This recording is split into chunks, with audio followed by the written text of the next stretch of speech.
County judge deciding the fate of a Marco Island woman convicted of drug and fraud charges in December. But supporters of Joyce Crain say she's more of a Robin Hood than a drug dealer because she was providing medications to the poor. 4 in Your Corner, Sabina Basine explains.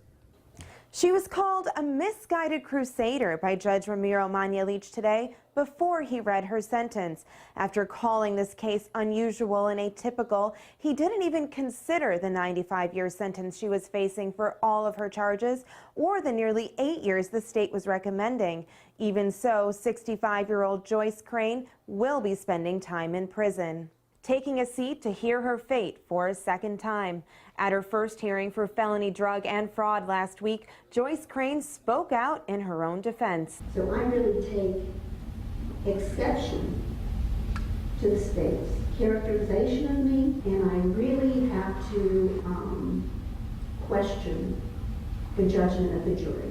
A powerful comment that didn't go unnoticed, as her attorney Lee Hollander points out. Well, as you heard the judge say, her comments last week didn't help her case, but the judge wisely did not hold it too far against her. But this time, Crain remained silent, even as Judge Ramiro Mañalich read her punishment. I believe 30 months with credit for time served would be appropriate, followed by 10 years supervision, including 100 hours community service. A punishment well below the state-required minimum of nearly 8 years, after Hollander successfully argued Joyce Crain posed no future threat to society. You may remember, Crain was convicted of felony drug, fraud, and forgery in December after Marco Island police raided her home, finding thousands of illegally gathered medications valued at more than $500,000.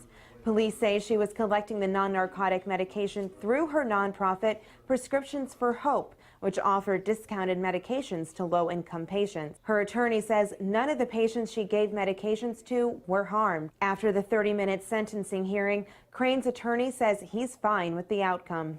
Even the judge said that. She's not your normal drug dealer where he's in it for the profit motive. There was no profit motive here. It was actually to help people. Just the technicalities got her. Crain and her husband reportedly used their own money, $50,000, to get the medication. She now has to pay restitution and fines of $200,000. In Naples, Sabina Basine, Fox 4 in Your Corner.